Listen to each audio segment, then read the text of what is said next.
Welcome to Guide Guru. We hope this video helps.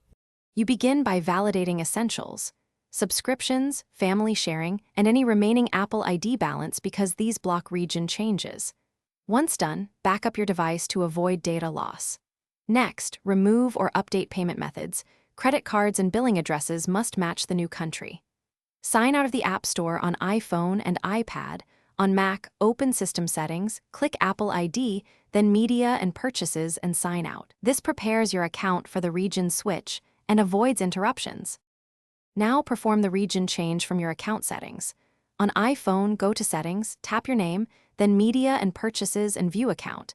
On Mac, use System Settings, right arrow Apple ID, right arrow Media, and Purchases, right arrow View Account. Choose Country/Region and pick the destination country. Read and accept its terms. Enter a payment method and billing address that are valid in that country. Apple validates these. If you lack a local card, use a region-specific gift card to set the country without a bank payment method. Finish by signing back into iCloud and the App Store.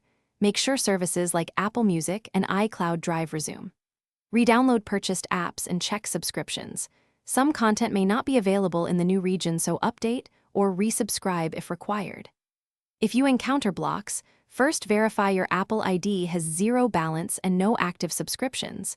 If problems persist, cancel family sharing temporarily or contact Apple support. A common quick fix is redeeming a local App Store gift card. That often. Thanks for watching. Consider subscribing if we helped you today.